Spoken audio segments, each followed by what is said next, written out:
再吃我一击！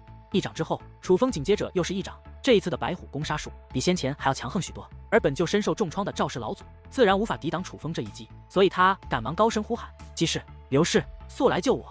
可是为时已晚，他的声音刚刚响起，还未落下，楚风的第二道白虎攻杀术已是轰然而至，狠狠地砸在了他的身上。这一次，他连惨叫都没来得及发出，便在一声闷响声中化为了一片血水，自高空之上四溅而下，死了。这位天无九重的强者，赵氏皇族的老祖，就这样被楚风杀死了。天哪，他居然做到了！他竟然凭借着不稳定的天武八重修为，斩杀了天武九重的赵氏老祖。亲眼见到这一幕，姜氏皇族的众人一个个双眼瞪得溜圆，嘴巴长得老大，脸上布满了震惊之色，因为他们都觉得这是不可能的事情。但是就在刚刚，楚风却在他们的面前完成了这一不可能的事情。哼，我就说你们太低估了我的楚风师弟，以他的天赋，哪怕是修为不稳定，但是以天武八重单挑一位天武九重者也绝没问题。他不过是想尽快解决掉赵氏老祖，所以才故意示弱，当其放下戒心之时，再出其不意地发动奇袭。可以说这一战，赵氏老祖不单单是败在了修为之上，更多的是败在了战术之上。这就是智商的碾压，而智商的高低也是实力的一部分。张天翼微笑说道，并且脸上还挂着沾沾得意，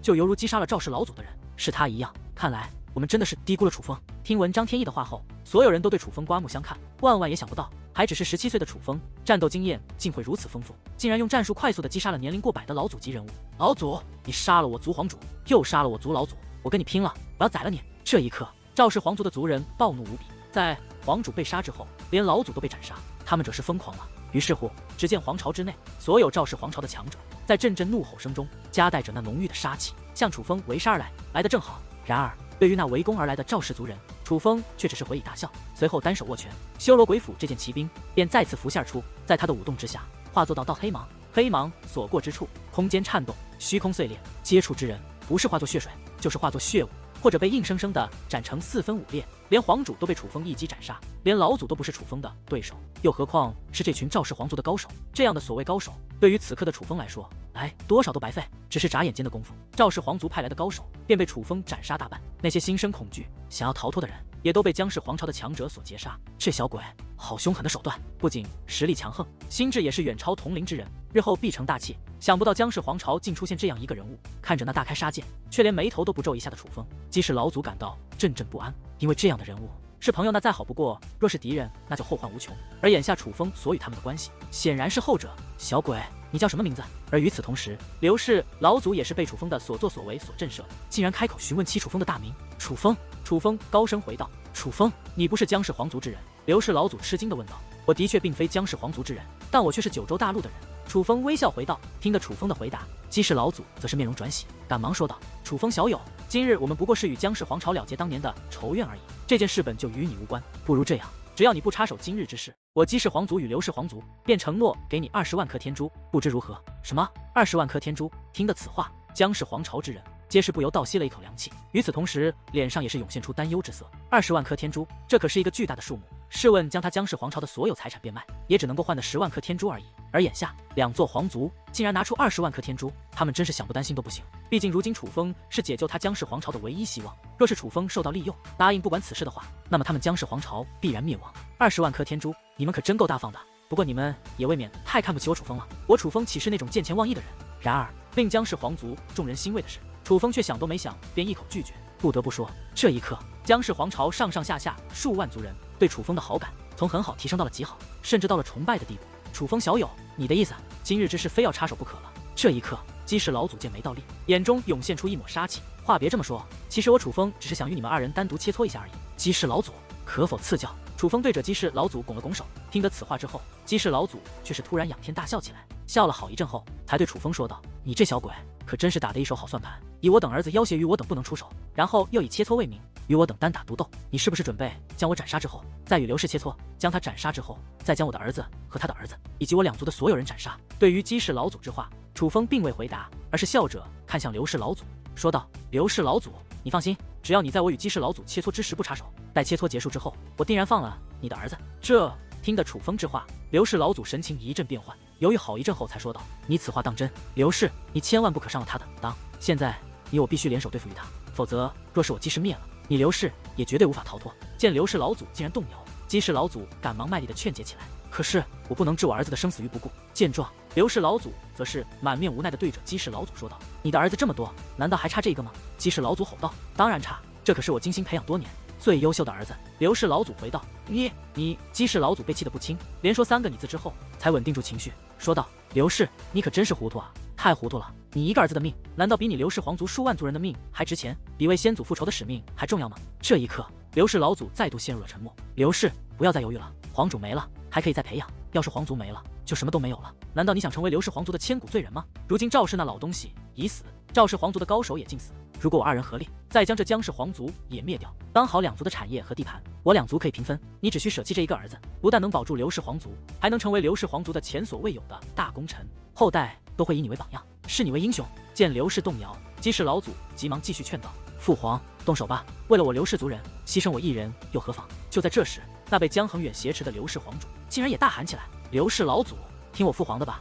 那叫楚风的小子诡计多端，就算你袖手旁观，他也绝对不会放过你。”与此同时，姬氏皇主也是大喊起来：“好，姬氏，你我联手，将这小崽子斩杀！”终于，刘氏老祖咬了咬牙，下定决心后，率先的便向楚风飞掠而去。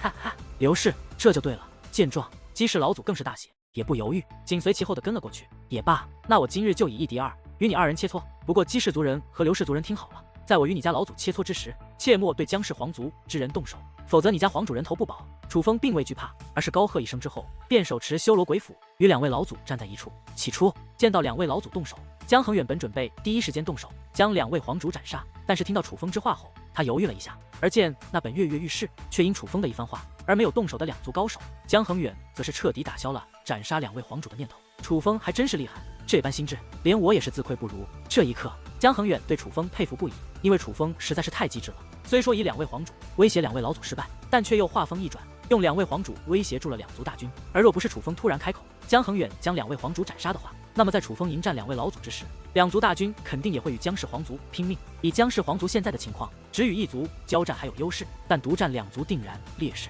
再加上2族皆是高手，而姜氏皇族却有很多弱者，交战起来定然死伤惨重，所以他才很佩服楚风。可以说，楚风又一次拯救了他姜氏皇族的族人。至于2位老祖，虽然已经做好了牺牲自己儿子的准备，但是在能够不牺牲自己儿子的情况下，他们自然也不想鱼死网破。反正只要杀掉楚风，那个时候再灭姜氏皇族也不迟。所以他们也没有命令族人动手，而是全力的与楚风厮杀在了一处。但是奈何他们却低估了楚风。虽然他们2人联手之后实力极强，并且见识到楚风的秘技之后，对楚风也不敢大意，而是凝重对待，100%的投入到了战斗。可是仍然难以占据一点点优势。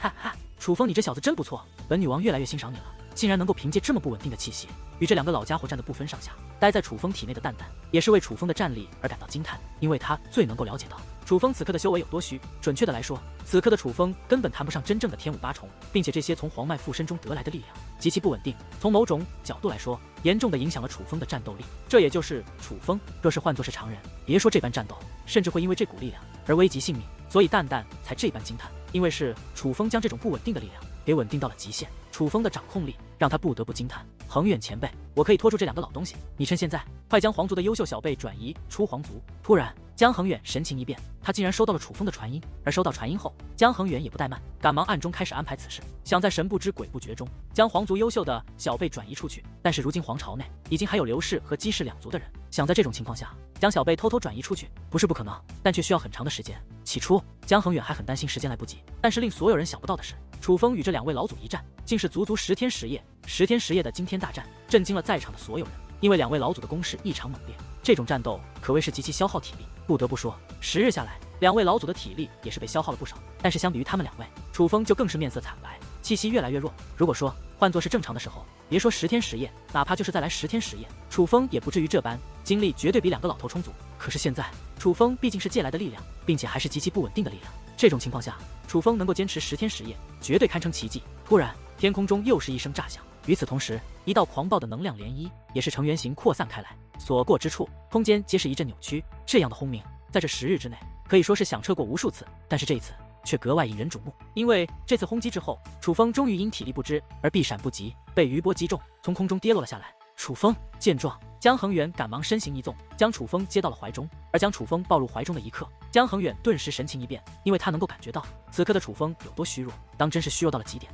并且那从黄脉附身阵所得来的力量正在急速消失。很快的，楚风的气息便从天武八重变成了天武二重。而当楚风双眼的雷霆消失之时，楚风的气息则是再度下滑，恢复到了真实的修为，玄武九重。楚风，你没事吧？待楚风落地之后，所有人都是围拢了过来，看向楚风的目光之中，既是担心，又是心疼，但更多的却是感激。虽说如今他们还是难逃一死，但是在这10日的时间之内，他们却已将无伤等皇族小辈偷偷转移出了皇朝，而这个机会完全是楚风凭借一己之力所争取来的。不用担心，我没事。虽然黄脉附身阵的力量没有了，但是楚风的脸色倒是好了不少，而这也正是因为楚风不用再消耗极大的力量去稳定那股力量的原因。原来是个玄武九重的小鬼，你这小鬼也真有些本事，竟能以这种修为稳定住那么强大的气息，硬是与我二人战了10天10夜。不过可惜啊，到底还是年少无知，不知道我二人是故意与你拖延，拖到那不属于你的力量消失为止。突然，天空中传来姬氏老祖得意的笑声：“是吗？你们真以为你们今日必赢？”楚风突然冷笑起来：“小鬼，难道你觉得你们还有机会不成？”刘氏老祖讽刺地问道：“我自然知道你们是在故意与拖延时间，但你们绝对想不到，我也是在故意与你们拖延时间。”楚风冷笑道：“你也在拖延时间？你拖延时间有何用？我知道了，你原来是趁这个时间转移走了一些姜氏族人，太天真了，只是一群小辈而已，真的以为能够成功逃脱吗？若是我想赶尽杀绝，他们绝对逃不出这九州大陆。”姬氏老祖扫视了一眼下方的人群后，发现端倪：“错，我拖延时间可不是为了这个，而是等待能灭你们的援兵。”楚风微笑道：“援兵？你吓唬谁？如今的九州大陆，难道还能找出与我二人抗衡之人不成？”不得不说，听得援兵二字，刘氏老祖顿时有些慌了，因为经过10日10夜的不间断交战，他真实的意识到了楚风的不简单。虽说他与姬氏老祖的确有意拖延时间，但这拖延之举也乃是没有办法的办法。起初，二人本想凭借联手之力，尽快将楚风快速斩杀，确定胜局。可是奈何楚风实在太强，不仅战力不弱，反应也是极快。他二人不但战力上无法压制楚风，战术上也是被楚风一一破解。这10日的战斗，他们真可谓是步步为营，耗尽心思。所以当楚风说有援兵的时候，他信了，不止信了，也慌了。这九州大陆连楚风这样的少年都有，也许还真的有更为强大的人也说不定。刘氏，不要信这小子鬼话，他姜氏皇朝若是有援兵，早就出现了，岂会让我等攻破大阵？姬氏老祖说道：“哼，信不信由你。你们如今已是大难临头，现在退兵都来不及了。”楚风也不解释，而是继续冷笑道，如同已经看到了两族灭亡的情景。大难临头？我看你小子才是大难临头，没有了那在他处暂时获得的力量，你还拿什么与我抗衡？看我随便动动手指头，就将你活活按死。姬氏老祖袖袍一挥，手指探出，便欲对楚风动手。我倒是要看看谁敢再动楚风一下。然而就在这时，一道惊雷般的暴喝声突然在远处的天际响起，与此同时，一股庞大的气息也是随之而来。天武九重。这一刻，几乎在场之人皆是面容大变，尤其是姬氏老祖和刘氏老祖更是神情慌张，因为他们都够清晰地感觉到一股天武九重的气息正在急速接近。天哪，莫非楚风说的是真的？他真的有援兵？这一刻，莫说是姬氏和刘氏的人，就连姜氏皇族的众人也是吃惊不已。本来他们也是以为楚风所说之话乃是吓唬两族之人，但现在这情况来看，楚风所说的是真的呀。就在这时，一声龙啸突然响起，那笼罩皇朝的大阵便瞬间瓦解，紧随其后，一道青光自云端飞掠而来，掠到了楚风等人的上空才停下。天哪，这是……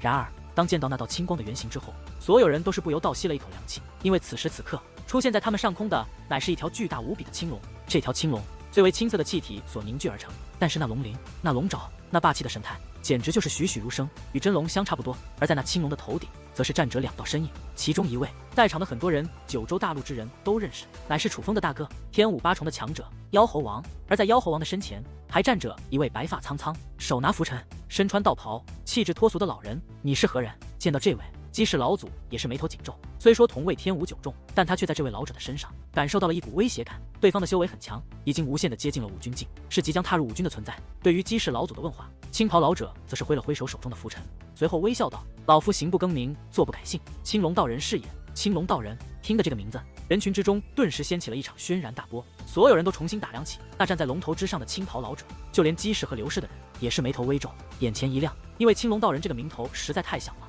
响亮到不仅在九州大陆，就连周围的几座大陆都听见过这个名头。凡是有些身份的都知道，青龙道人是九州大陆的一个传奇，1000年之前九州大陆的第一人，只差一点点就踏入五军境的强者。你说你是青龙道人？姬氏老祖眉头紧皱，目光极其凝重的打量着青龙道人。没错，老夫正是青龙道人。青龙道人微微一笑，脸上没有太多的情绪变化，风轻云淡，从容自若。笑话，青龙道人乃是1000年前的人物，虽说你的修为与他相近，但你也少拿他的名头来吓唬我们。你若真的是青龙道人，那你岂不是活了1000年之久？刘氏老祖一脸不相信的开口了，他觉得青龙道人完全是在吹牛皮。哈哈，老夫成名的青龙如今就在脚下，尔等竟然不信我是青龙道人？也罢也罢，尔等信我也好，不信也罢，反正尔等都是将死之人。突然，青龙道人手中的拂尘一甩，周遭的空间便是一阵变化，随后一层磅礴的天力便爆射而出，带着滚滚神威，向那姬氏和刘氏连给老祖压迫而去。好强的力量！这一刻，两位老祖都能够感受得到青龙道人这一击的强悍，所以他们不敢怠慢，皆是调动体内天力，发动了极强的反攻。姬氏翻天掌，刘氏霸天拳，一拳一掌一同轰出，顿时天的颤动，风云变色，掀起了不小的威势。因为这两种武技可都是7段武技，7段武技本就是极为强大的武技，而在两位天武9重的强者所施展出来，那种威势自然势不可挡。轰！终于，两道7段武技与青龙道人所发出的天力交织在一处。可是只见一道轰鸣之后，姬氏老祖和刘氏老祖所发出的攻击被震成粉碎，而青龙道人所发出的攻势却是气势不减，继续向两位老祖压迫而来。见到这一幕，两位老祖皆是神情大变，赶忙手掌光芒闪烁，分别祭出自己的刃主骑兵，随后人兵合一，暴喝一声，发动了极为恐怖的斩击光刃，两道光刃划空而过，发出刺耳的声鸣，就连空气都被摩擦出道道火花，就连天地都抵挡不住这股浩瀚神威。又是一声巨响，天地又是一阵颤动，而这一次，两道光刃总算成功的将那青龙道人所发出的天力所抵消。可是这一刻，再观青龙道人和两位老祖的面容，那可就是完全不同。青龙道人的脸上依然挂着微笑，风轻云淡，不减不该，而两位老祖则是面色苍白，满头大汗，苍老的眼眸之中闪烁着惶恐与不安，就连在场之人也是惊讶到了，张大了嘴巴。因为先前青龙道人所发出的攻势，明明只是非常随意的一击，但就是这样随意的一击，却要两位老祖各自施展一次7段武技，并且以刃主骑兵发出最强斩击才能化解。虽然同为天武9重，但是战力差距实在太大，凡是长眼睛了的人都能够看出三人谁强谁弱，太强了！这样的实力简直无限的接近了武军境啊！这才是真正的接近了武军境的强者，恐怕只差一点点就能踏入武军的存在啊！江恒元等诸多皇朝高手满面吃惊的说道：“他是青龙道人，他的确是1000年之前纵横9州大陆，连我姜氏皇朝的老祖都要弱他一线的青龙道人。”突然，姜氏皇族开口了。虽然当初他身受重伤，但是经过10日的调养，已经恢复了许多。什么？皇主？你说他是青龙道人？真的是青龙道人？可是青龙道人不是已经死了1000年了吗？听得皇主之话，姜氏皇朝之人那本就吃惊的面容顿时加深了几分。不会有错，你们仔细看，他脚下的不是武技，乃是秘技，而青龙疾行术便是青龙道人的成名绝技，所以他定然是青龙道人。皇主解释道：“诸位不要怀疑了，他的确就是我青龙宗的开宗祖师青龙道人。我宗老祖的确未死。”就在这时，楚风开口了。天哪！而当楚风开口之后，在场的所有人都是神情大变，那种吃惊的神态简直难以言表。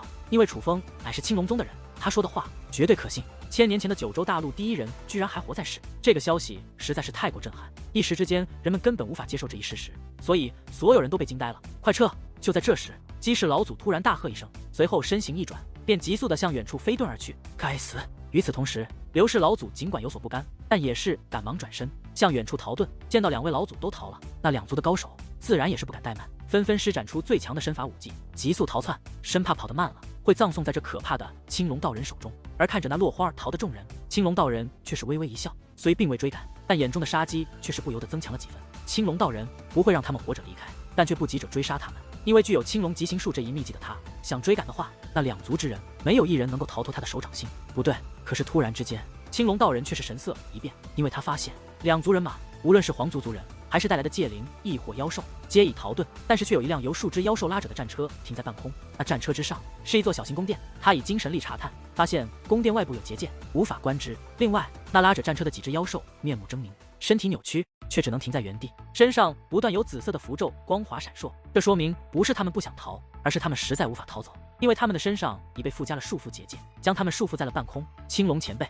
那座战车不对劲。与此同时，妖猴王也是发现了端倪。就在这时，远处突然传来一阵狂笑，声音之刺耳，简直如同雷鸣，是姬氏老祖的笑声。他笑得异常诡异，极为疯狂，笑了好一阵之后，他才开口说道：“想不到大名鼎鼎的青龙道人还活在世，这可真是令人吃惊。不过可惜啊，有我这秘密武器在，任凭你战力逆天，但注定难逃一死。青龙前辈，那老东西可真是找死，何不现在去教训一下他？”听得姬氏老祖那自远处传来的疯狂大笑，妖猴王最先受不了了。他知道青龙道人要想杀姬氏老祖，不过是弹指之间的事情，所以才恳求青龙道人出手。等等，那战车太古怪。然而青龙道人却根本不理会那正在逃遁的姬氏老祖，而是目光死死地盯着那辆战车。而听得青龙道人此话，所有人都注意到了那辆停留在半空中的战车，不由自主地将目光锁定在了那辆战车之上的小型宫殿。终于，那辆小型宫殿的殿门打开了。这一刻，所有人的心跳都是不由加快了几分，目光也是变得异常凝重起来。然而令人们意外的是，当店门打开之后，竟然只是走出一位老者。这位老者年龄很大了，没有80也有90，但是修为却并不是很强，不过是天武一众而已。不过当这名老者走出后，人们才发现他的手还拽着一个人，这是一名中年男子。男子衣着华丽，身材高大，一头黑发直到脚跟，随风飘动，洒脱非凡，并且他浓眉大眼，长得很是英武。只不过这样一位外表不凡的中年男子，却是没有一点修为，不但没有修为，就连神智似乎也不太清晰。此刻，尽管他已经走到战车的前端后，但却根本不正眼看一下众人，而是眼神呆滞，满面傻笑地啃着手中的2只烧鸡，吃得狼吞虎咽，不亦乐乎，就如100年没吃饭了一般。不会吧？开什么玩笑？就这么一个老头和一个傻子，就是他所谓的秘密武器，果然只是吓唬人的而已。鸡世老祖真是可笑。当人们仔细地打量了一下那战车前端的2人之后，那本悬着的心都安稳下来，并且皆是讽刺地大笑起来，因为在他们2人的身上，可谓感觉不到丝毫的威胁感。那位老者不过是天武一众，在场的太多人都可以轻而易举地将他抹杀。至于那名中年男子，虽然长得英武不凡，但显然就是个傻子，并且还是没有修为的傻子。大部分人都没有将他们2个放在眼里。这人好面熟。然而，在众人松懈下来之时，楚风却是更加不安了，因为从2人一出场，楚风就将所有注意力集中在了中年男子的身上。他总觉得这名男子有些面熟，但却又记不起在哪里见过。与此同时，青龙道人也是仔细地打量那名中年男子，虽然他并没有发现端倪，但目光之中也是充满了戒备之色，总觉得那中年男子不简单。突然，那名老者动了，他并没有对姜氏皇朝的人动手，而是将手伸向了身旁的中年男子，竟用手拨开了中年男子额头的长发。不好，祖师，快阻止那老人，不能让他触碰那男子的额头。这一刻，楚风瞳孔一缩，面容大变，赶忙大声高喝起来。因为当那名中年男子额头长发被拨开之际，楚风一切全明白了。他在男子的额头处看到了一个疤，一个栩栩如生、如同火焰一般的疤。这个疤痕，楚风曾见过，曾在一位叫花子的额头上见过。而当初，楚风也是因为触碰了那叫花子额头的疤痕，险些被杀死。这一刻，楚风终于知道他为何会看着这名男子如此的面熟，因为他就是当初的那名叫花子，那位将楚风抱到楚家，嘱咐楚渊必须将楚风抚养长大的男子。楚风一直想再见到他，因为尽管知道对方已经神志不清，但毕竟他是得知自己来自何处的唯一希望。可是这个时候再见到他，楚风却没有任何喜悦，有的只是无尽的恐慌，因为他知道这名男子暴怒后有多可怕。若是他真多爆发，恐怕整座姜氏皇朝都会被他夷为平地。给我住手！虽然不明白楚风为何这么紧张，但是青龙的高人还是感觉到了不妙，于是暴喝一声，拂尘一挥，顿时一股狂暴的力量席卷而出，以光一般的速度向那老者和中年男子压迫而去。青龙道人的这一击，不是要阻止老者的动作，而是要将老者以及中年男子，包括那辆战车尽数摧毁。不得不说，青龙道人的实力的确很强，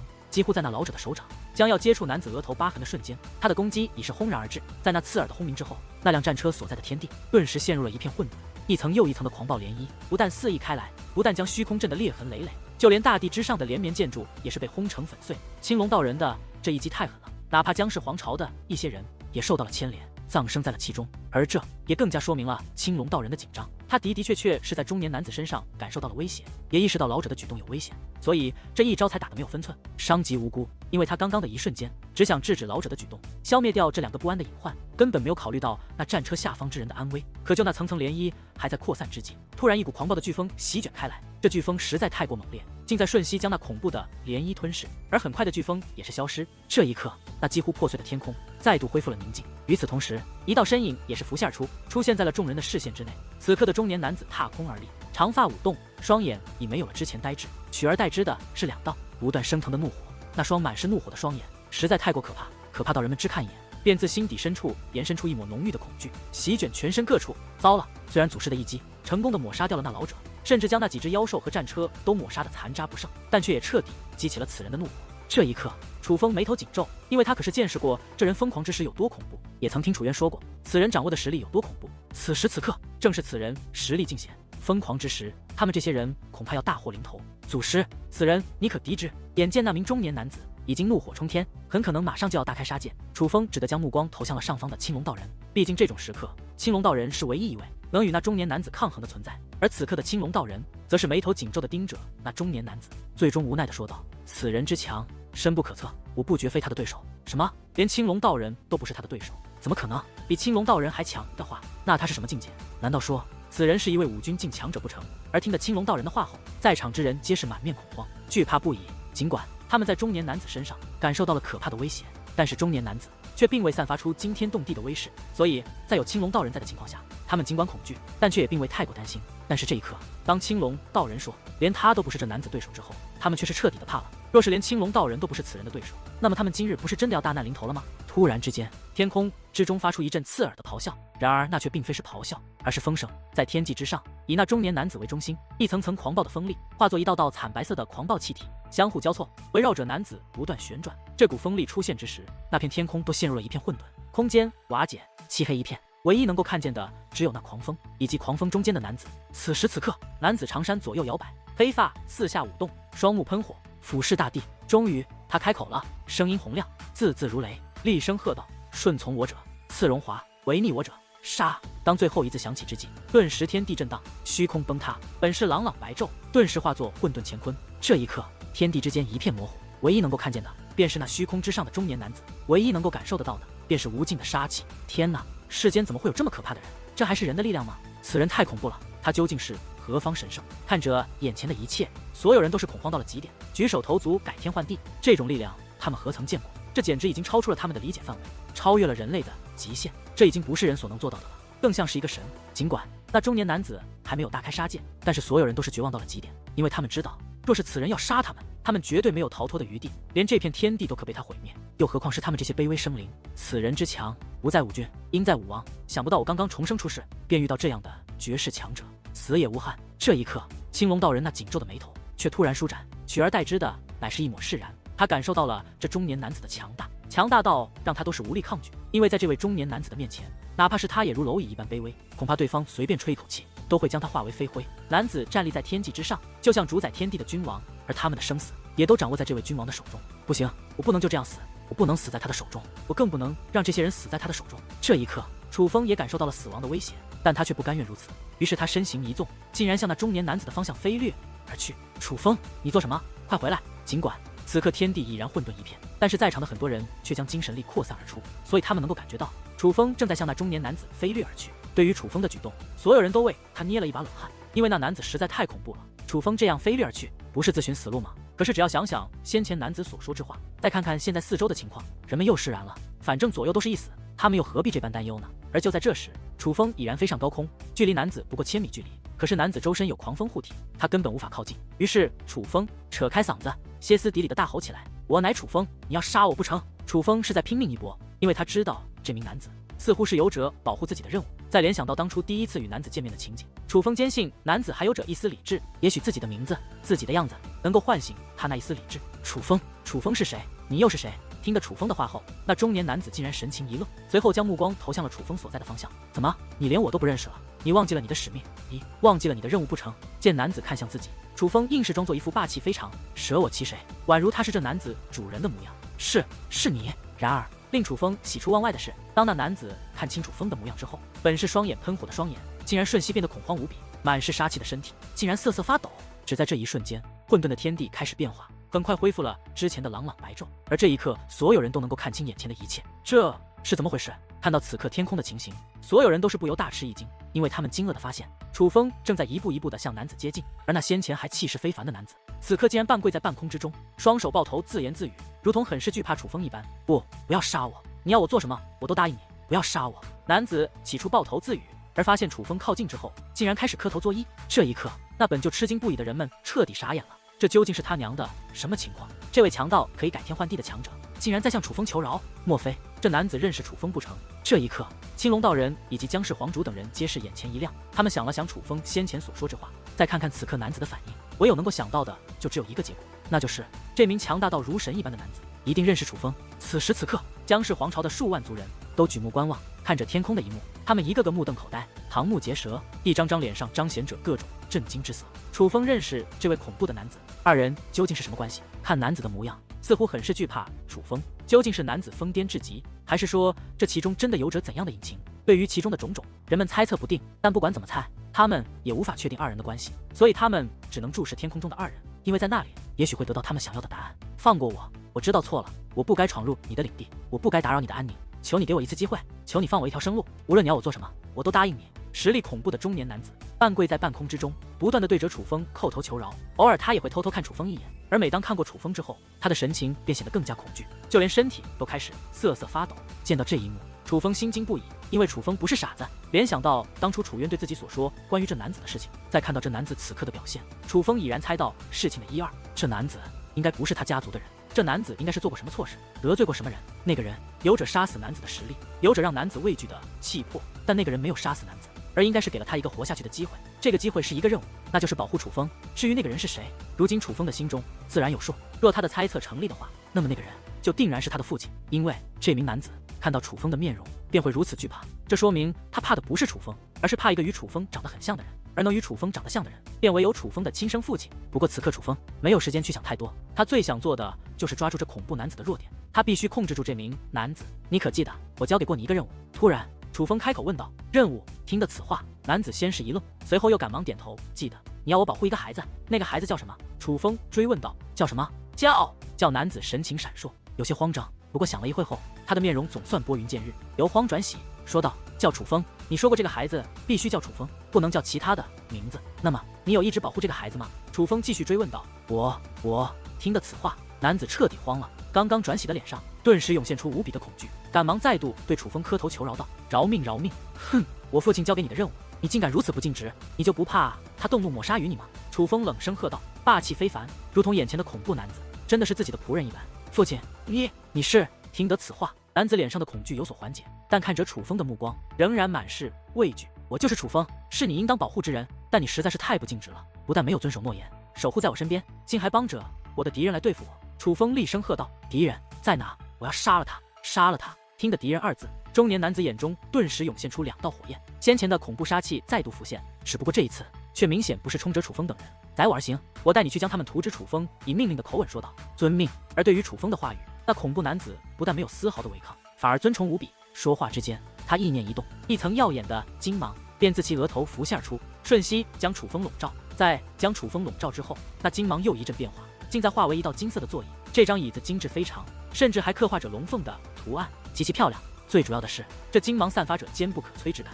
乃是结界，金袍界灵师。楚风暗自惊叹，他只知道男子战力恐怖，却想不到竟也是位界灵师，并且还是金袍界灵师，能够在随意之间将结界凝聚为这样精致的座椅，可见他对结界之力的掌控有多强大，并且这还是在男子神志不清的情况下。若是他神志清晰的时候，真是不敢想象那时的他会有多么可怕。听从我令，向南行进。不过惊叹归惊叹，楚风还是要装作一副主人的模样，坐在那金碧辉煌的座椅之上，向姬氏老祖等人前行的方向指去。遵命。在楚风发号命令之后，男子也不怠慢，说话之间身形转动，随后便如光一般向南方的天际飞掠而去。好快！这一刻，楚风只感觉四周的景物模糊一片，正在自己的四周急速飞逝。他必须集中全部的精力，才能看清前面的一切，才能辨别方向。与此同时，在姜氏皇朝的南方，姬氏老祖与刘氏老祖、郑绿灵哲2族人马在空中飞掠，而经过他们这段时间内的飞掠，已经跨过几座平原、几片森林、几座山脉，差不多了。分析了一下自己飞出的距离，姬氏老祖突然止住身形，随后高声道：停！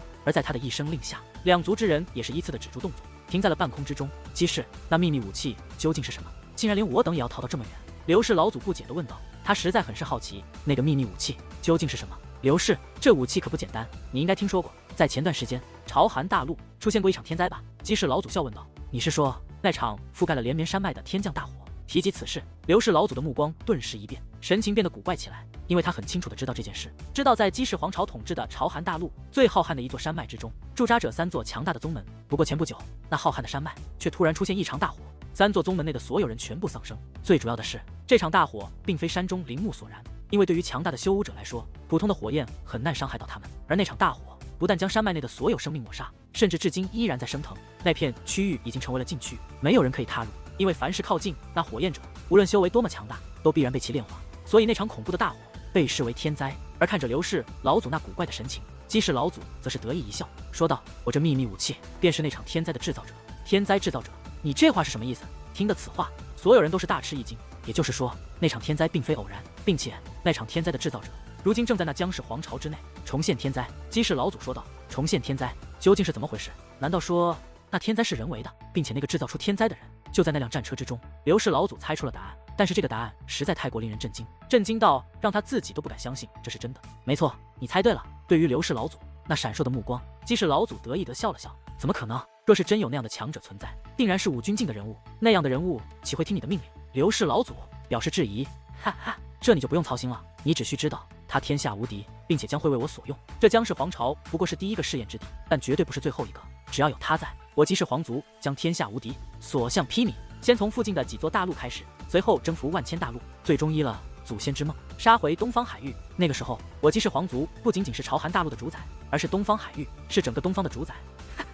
姬氏老祖说到激动之处，竟然仰天长啸，一阵疯狂大笑，笑容之中渗透出了他的野心。而不得不说，他这样的笑声以及之前的一番话语，可是将刘氏老祖吓得不轻。思索一番后，他谨慎地问道：“姬氏，你的下一个目标，该不会就是我刘氏皇族吧？”刘氏，你放心，咱们是多年的盟友，不只是你我父皇那辈，我爷爷那辈，我们就是盟友，所以我是不会动你刘氏皇族的。但是你刘氏皇族可必须要忠心于我呀！看着那神情不定的刘氏老祖，姬氏老祖阴险地笑道。而这一刻，刘氏老祖嘴角则是一阵抽搐，他明白姬氏老祖的意思了。他可以不动刘氏皇族，但是前提是他刘氏皇族必须臣服于他姬氏皇族。可就在这时，远处的天空突然传来古怪的声音，那声音似雷鸣，似虎啸，既像大浪奔腾，又似万兽咆哮。这一刻，所有人都慌了，因为那声音越来越响亮，只是瞬间便充斥在两族之人的周围，天地都是一阵颤动，如同这方世界将要崩塌一般。糟糕，这究竟是什么东西？惊慌之余，人们的第一想法便是逃跑，但是奈何为时已晚。当他们想要动身之时，却发现自己的身体如同凝固了一般，除了还能开口说话之外，连手指头都无法颤动一下。突然，众人的前方光芒一闪，一阵狂暴的劲风便迎面袭来，吹得众人长发乱舞，嘴脸都被吹得扭曲变形。而当一切停止之际，所有人都是不由面容大变，因为在他们的前方出现了一道高大的身影。这是一名中年男子，他一头黑发直到脚跟，踏空而立，势如杀神。但是此刻最让众人害怕的，并非这名男子，而是男子的上方，在男子头顶之上，有着一大道金光，金光之中有着一座金椅，金椅之上坐着一名少年。那少年此刻正双眼微眯，面带微笑地注视众人，而他正是楚风。是他，竟然是他！但是相比于众人，姬氏老祖可就是盯着那黑发男子而瑟瑟发抖，因为他知道此刻那连天地都要被压得崩塌的气势，并非楚风散发而出，而是来自那名中年男子。姬氏，怎么回事？你认识他不成？刘氏老祖也发现了不对，赶忙问道。他就是天灾的制造者。姬氏老祖以那颤抖的语调说出了这句话。什么？你说他就是你的那个秘密武器？这一刻，刘氏老祖的脸都绿了，因为他曾亲自到过朝韩大陆，亲自去看过那被火焰覆盖的连绵大山，以他的修为都无法靠近，所以他深知那火焰的可怕。而眼前这位男子竟然是那火焰的制造者，这叫他如何能不怕？尤其是他看到在男子的上方竟然还有着楚风，莫非这名恐怖的男子与那楚风有什么关系不成？而就在所有人猜测不定，都不希望这男子和楚风有所关系之时，恐怖男子却是突然开口了，以一种极其卑微的语气问道：“少爷，你的敌人可是他们？”什么？少爷？这楚风竟然是这恐怖男子的少爷？那岂不是说这恐怖男子是这楚风的仆人？天哪，这楚风究竟是什么来历？竟然有这样恐怖的仆人！听得此话，众人皆是感觉脑袋嗡嗡作响，宛如五雷轰顶一般，因为这对他们来说绝对是个惊天的噩耗。姬氏，看看你做的好事，竟然将这么恐怖的家伙带到了这里，你将他带到这里，就是为了让他来灭杀我等吗？刘氏老祖对身旁的姬氏老祖痛声大骂起来。等等，他的神志不清，根本就是有问题，所以我才能控制他。这楚风诡计多端，定然是他使用了什么计策，这男子才会听信于他。不过你别怕，我有一个方法，也许能够重新掌控于他。姬氏老祖先是传音解释，随后便对着恐怖男子说道：“呆子，休要听信那小子谎言，我才是你的主人，你怎可助我敌人，来对付于我？”姬氏老祖此刻完全就是睁着眼睛说瞎话，他根本就不知道如何彻底掌控恐怖男子，但他却不相信恐怖男子会与楚风有什么关系。而看到恐怖男子对楚风的称呼后，他便自己乱下定义，觉得是楚风趁着男子神志不清，扰乱了男子的意识，骗过男子，让男子以为楚风是他的主人，所以他才会说出这番话，想要瞎猫碰死耗子，骗过这名男子，为自己夺得一个生存的机会。还别说，有一个傻的，就有一群傻的。当姬氏老祖此话一出之后，两族之人皆是神情转喜，还真以为他掌控了恐怖男子，会让他们有一丝活下去的余地。不过下一刻，他们却彻底傻眼了。这些人全部屠之！楚风淡淡的说道。遵命。听得楚风之话，恐怖男子顿时面容转冷，眼中的火焰微微一闪，只听轰的一声，这片天地已被滚滚烈焰占据，如同人间地狱，熊熊烈焰宛如猛兽，覆盖了这方天地，尽情燃烧。只在瞬间，两族之人便被这烈焰吞噬，炼化，稍为灰烬，连个残渣都没有剩下。好厉害！这一场场恐怖的火海，果然是他所留下的。看着四周滚滚翻腾、不断变化的烈焰，楚风喃喃自语。他虽然在金色结界之内，可以完全不受那烈焰的影响，但是单看这声势，便可看出那烈焰有多恐怖。而这样的烈焰，让他不由想起了青州的两处火海，一处在荒野沙漠，一处在梅花宗。这两处的火海都是异常恐怖，修武者都难以靠近，被视为禁地。当时楚风就怀疑过，这样恐怖的火海，若是人为，可不可能是这名恐怖男子所为？但当初也只是猜测罢了。而今日他确定了这个事情。哎呀呀，浪费，简直太浪费了！那么多天武镜，那么多天武镜的本源啊，其中有2个还是天武9重，就这么死了。倒是留个全尸，给本女王炼化掉本源呀。然而就在这时，蛋蛋则是又蹦又跳，满面悲愤的大呼大叫。虽说如今天武境的本源未必能让他再度突破，但是对他来说还是具有极大诱惑力的。对于这种情况，楚风只能苦笑。别看恐怖男子目前为止听从他的话，但是毕竟神志不清，很多事情楚风还很难掌控。就比如这恐怖男子出手的力度。不过对于眼下的楚风来说，他并不是很在乎这些小的得失。他觉得只要能够一直掌控这男子，就心满意足了。因为青龙道人说过，这男子可能不是武君，而是武王。只要想想有一个武王级的高手在自己身边当打手，这便让楚风有了前所未有的安全感。这火焰太过恐怖，会伤及无辜，可能将他收回。楚风对男子问道：“焚天烈焰源于我体，随心而生，随心而灭。少爷想让他灭，那我自然要让他灭。”恐怖男子目光一闪，那四周的烈焰便如潮水一般向他的身体汹涌而来。只是眨眼的功夫，那恐怖的烈焰竟然全部消失不见。但是再观这方天地，已是被弄得一片狼藉，大地漆黑一片，散发着腾腾热气，就连虚空都是阵阵扭曲。之后，楚风并未急着带男子返回姜氏皇朝，反正眼下危机已经解除，又要妖猴王和青龙道人坐镇，姜氏皇朝那边应该不会出现什么意外。而这男子又是一个不稳定的因素，所以楚风需要进一步的控制他，了解他才行。于是，楚风开始以特殊的手段审问这名男子，想更深入的了解他，想得知自己的身世。但不知道是什么原因，男子的意识真的很模糊，就像记忆被人束缚，竟然不知道自己叫什么，也不知道自己来自何处，就更别说知道楚风的父亲是谁，楚风来自何处了。他只记得一些支离破碎的片段，而将这些片段联系在一起，那就是有一个任务要保护楚风，若出现差池，他将大祸临头。而当楚风深问之时，男子就如同受到了极度的恐吓，竟然开始胡言乱语，并且失去现在的恐怖修为，恢复到了痴痴呆呆的疯癫状态，也根本就不认识楚风了。起初，楚风有点担心，但却也并未慌乱，因为他似乎已经渐渐掌握了让恐怖男子恢复实力的方法。这个方法，那就是对他额头的疤痕出手，那里似是他的逆鳞，只要对那里出手，男子便会恢复实力，并且事实也的确如此。当楚风掌握分寸，触碰了男子额头的疤痕之后，男子竟然真的恢复实力，并且暴怒无比，甚至再度忘记了楚风是谁。不过好在楚风掌握了男子如今的弱点，很快便让男子再度臣服于自己。可是令楚风无奈的是，每当深问关于自己父亲的问题，男子便会陷入极度恐慌，所以楚风干脆也就不问了，因为他知道以男子如今的状态，想得知自己的身世，绝对不能急于一时，应该循环渐进，一点一点了解男子。只有对他了解的多了，才能唤醒他的记忆。而当觉得可以彻底掌控男子之后，至少不让他暴走，乱杀无辜之后，楚风便带着男子返回了姜氏皇朝。如今姜氏皇朝的众人仍沉浸在满心恐慌与极度不安之中，因为先前的一切简直如同梦境一般，让他们感觉是那么的不真实。尤其是想到这九州大陆会突然出现那么恐怖的强者，而那男子又对楚风言听计从，如同楚风的仆人一般。只要想到这些，他们至今仍会感觉不可思议。正是这种不可思议，让他们还无法确定这场危机是否真的化解。所以此时此刻，他们都在等待一个人，那便是楚风。因为楚风已然成为了他姜氏皇朝存亡的关键人物，楚风能够带给他们这场危机是否已经化解的答案。快看，楚风回来了！真的是楚风回来了！皇主大人，楚风回来了！突然有人指着南方，一阵高呼，激动无比。而这一刻，凡是天武境的强者皆是腾空而起，将目光投向南方。当看到楚风真的带着一位痴痴癫癫的男子正急速而来之后，皆是不由大喜。楚风小友怎么样了？楚风，姬氏皇族和刘氏皇族呢？追上他们了吗？姜氏皇朝的皇主以及姜恒元等一干强者率先的迎了过来，而看着他们那紧张的神情，楚风则是微微一笑。姬氏老祖、刘氏老祖以及他们此次进入九州大陆之人，全都永远的在这个世界消失了。我九州大陆的大敌已除，楚风小友，你此言当真？这一刻，姜氏皇朝的众人皆是喜出望外，但却也有些不敢相信。千真万确，楚风肯定的点了点头。太好了，太好了，这可实在是太好了。这一刻，姜氏皇主的脸上涌现出一抹释然和无法形容的激动与兴奋，并且连续说出了3遍太好了，因为他激动的有些难以自控，并且除他之外，几乎在场的所有人都是如此。突然，在姜氏皇朝之内便传来了雷鸣般的欢呼声，姜氏皇族的许多年轻人甚至中年人都激动地欢呼起来，他们实在是太激动了。当一个人面临必死之境，以为自己已经必死无疑之时，却发现自己没有死，并且不会死，这种心情简直如获众生，实在让人想不激动想不兴奋都难。甚至有些人已是激动的泪流满面，放声哭泣。而在欢呼的同时，很多人也都不忘记将目光投向天空，注视起那天空中与自家皇主以及诸多大人谈笑风生的少年。尽管他们没有说，但是他们的内心已经深深地记住了这个少年。